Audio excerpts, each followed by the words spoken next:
ओगड़दानी भगवान शंकर की पवित्र कथा कर पिता मानकर एक रिश्ता परमात्मा से जरूर जोड़ो।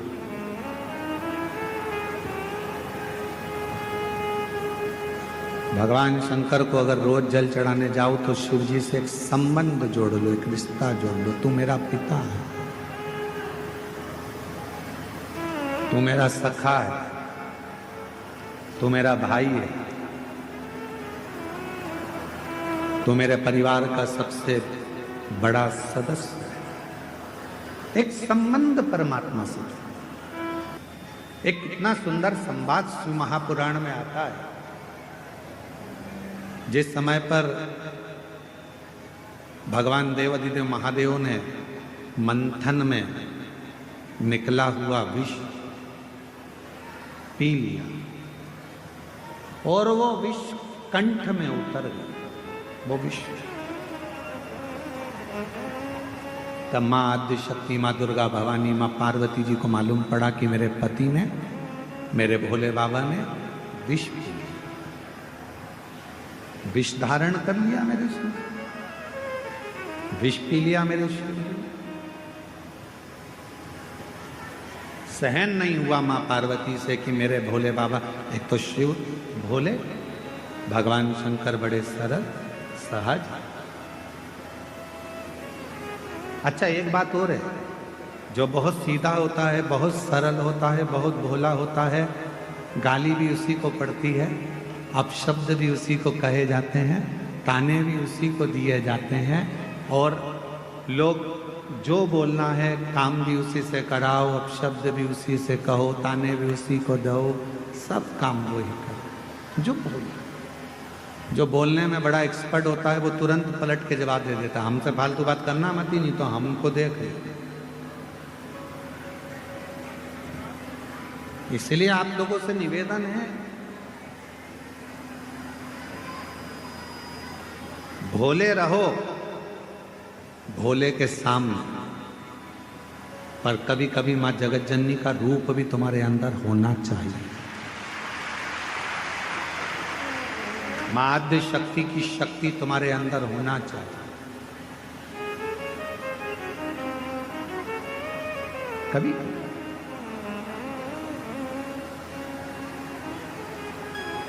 मंदिर जा रहे हो, शिवालय जा रहे हो, पूजन करने जा रहे हो, कोई आपको अगर पलट कर अपशब्द कह रहा है तो उसको जवाब देने की जवाबदारी आपकी। ठीक नहीं है।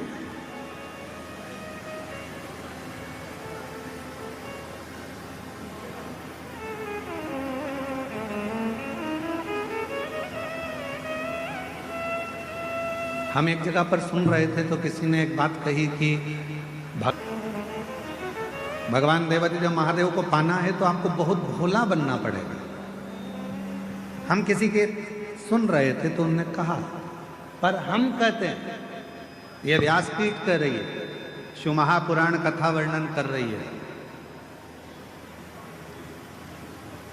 इतना भी भोला ना बनिएगा कि लोग आपको चूना लगा कर चले जाए। भोले बनो, हम मना नहीं करेंगे, पर इतना भोला ना बनिएगा कि लोग आपको चूना लगा दें।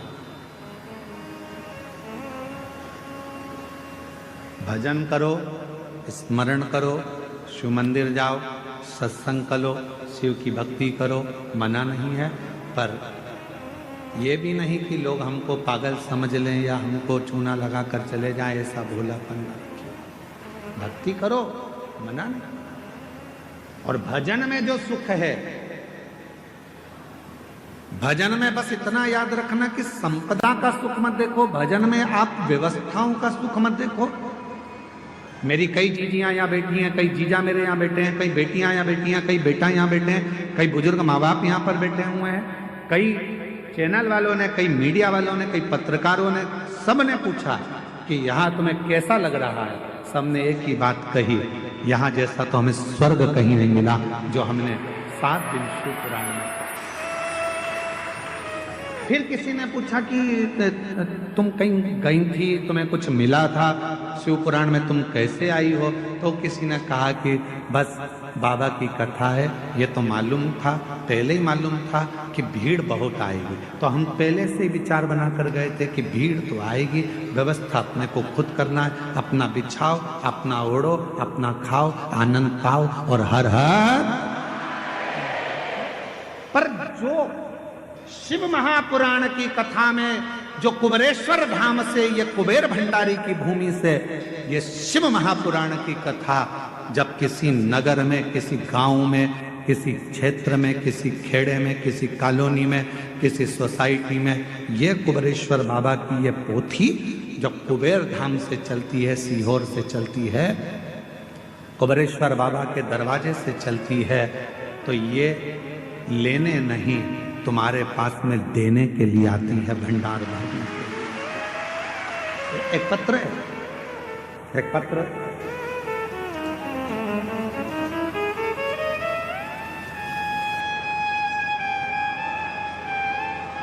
बेटे का फोटो देखिए पहले। जहर विष शिव के कंठ पर गया। मेरी माता जगत जननी जगदम्बा अम्बा महारानी को मालूम पड़ा, माँ दुर्गा भवानी को मालूम पड़ा कि कंठ में विष आ गया, कंठ में विष।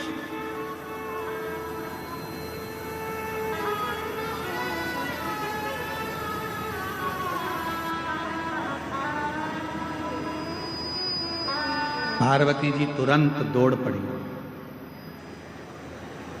बाबा बाबा बाबा, भोलानाथ भोलानाथ, शंभुनाथ, त्रिकालदर्शी, कैलाशी, अविनाशी अविनाशी कहती कहती मेरी माँ दौड़,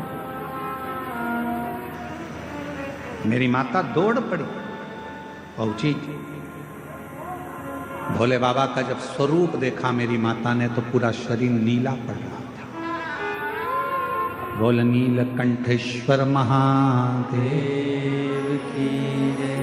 पूरा शरीर नीला पड़ रहा था। पार्वती जी ने भगवान के स्वरूप का दर्शन किया। स्वरूप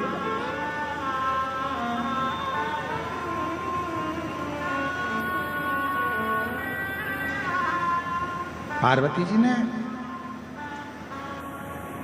चीख कर आवाज लगाई, ब्रह्मदेव भगवान विष्णु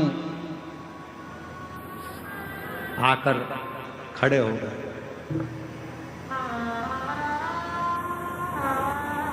ब्रह्मदेव और भगवान विष्णु आकर खड़े हो गए। आद्य शक्ति मां दुर्गा भवानी का जो स्वरूप देखा तो गुस्से में लाल थी, क्रोध आ रहा था, नेत्र ज्वाला लाल थी, भयंकर।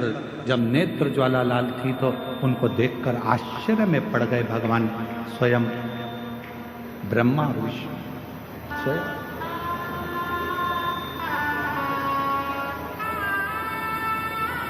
मां क्या बात है, क्या हुआ मां? आज आप बहुत क्रोध में दिख रही हो मां, आज आप बहुत गुस्से में दिख रही हो मां। मां आद्य शक्ति दुर्गा भवानी ने कहा कि ब्रह्मदेव, हे भगवान नारायण, भगवान विष्णु, गजब करा, देवताओं का हित करने के लिए मेरे पति को विष पिला दिया।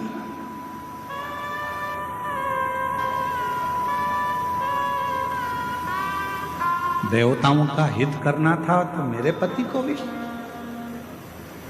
भगवान नारायण ने, भगवान ब्रह्मा जी ने मां आद्य शक्ति दुर्गा भवानी के हाथ जोड़ा, निवेदन, मां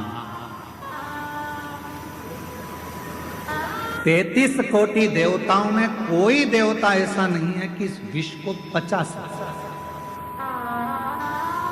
बुराई को पचाना, निंदा को पचा लेना, अपशब्दों को पचा लेना, तानों को पचा लेना, आड़े टेढ़े शब्द व्याख्यान को पचा लेना, यह हर किसी के बस की बात नहीं है। लोग आपको गाली देते हैं और आप पचा लो, ये बहुत बड़ी बात है। लोग आपको बद्दुआ दे रहे हैं, श्राप दे रहे हैं, आड़ा टेढ़ा कह रहे हैं, उसके बाद भी आपके मुख से कुछ ना निकले, आपने वो पचा लिया, लोग आपको आड़ा टेढ़ा कहें तो भी आप पचा ले रहे हो। यह कोई सहज वाली बात नहीं है। दुनिया के ताने, गाली, अपशब्द, आड़े टेढ़े वचन वही पचा सकता है जिसके दिल में और जिसके दिमाग में स्वयं शिव समाया होता है। भगवान शंकर होंगे तो पचा पाए। पत्नी ने कुछ किया, पचा गया। परिवार वालों ने कुछ किया, पचा गया। कोई ने कुछ बोला, पचा गया। घर के लोग कहते रहे ये तो हमारी तो सुनते ही नहीं है, ना जाने इनको क्या पड़ा रहता है, सबसे हेत बनाकर चलते हैं, सब लूटे जा रहे हैं, सब लिए जा रहे, सब ऐसा किए जा रहे, इसके बाद भी इनके मुख से आवाज नहीं निकलती। अरे भाई, शिव कथा कहती है, भगवान शंकर का सुंदर कथा वर्णन करती है। कुएं में से लोटा भरकर पानी लोग निकालते रहेंगे तो उस कुएं में नया जल भी बाबा की कृपा से आता ही रहेगा। प्राप्त क्या? उसने तुमको गाली दे दी, उसने तुमको अपशब्द कह दिया, उसने आड़ा टेढ़ा कह दिया, उसने ऐसा बोल दिया, उसने तुमको श्राप दे दिया, उसने तुमको बद्दुआ दे दी और तुमने पलट कर जवाब नहीं दिया। अरे भाई, जवाब देना होता तो मेरे महादेव के सामने विष का कटोरा आया और मेरे बाबा चाहते तो विष के कटोरे को वापिस कर देते कि तुम पियो देवताओं, जब अमृत पी रहे हो तो विष भी पियो। पर मेरे बाबा ने अमृत की चाह नहीं रखी, विष पी गए। इसीलिए शायद सारे देवता देवता कहलाते हैं और मेरा देव महादेव कहलाता। विष पी गए इसलिए देव महादेव हो गए। दूसरों के शब्दों को, अपशब्दों को, आड़ा टेढ़ा वचन को, कुछ भी बोलने वालों को सुनते जाओ, सुनते भटकने वाले भटकते रहेंगे, कहने वाले कहते।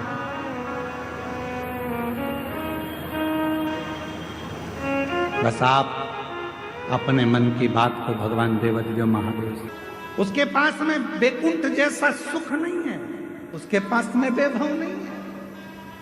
तुम्हारे को तकलीफ हो और तुम किसी करोड़पति व्यक्ति के पास जाकर अपना दुखड़ा रोना, वो नहीं सुनेगा। पैसे वाले व्यक्ति के पास जाकर दुखड़ा रोना वो नहीं सुनेगा। धनपति के पास जाकर दुखड़ा रोना नहीं सुनेगा। जो तुम्हारे लेवल का होगा, तुम जिस भाव के हो, तुम साधारण हो, और वो भी अगर साधारण होगा तो तेरे दुख में उसकी भी आंख से आंसू बहता रहेगा।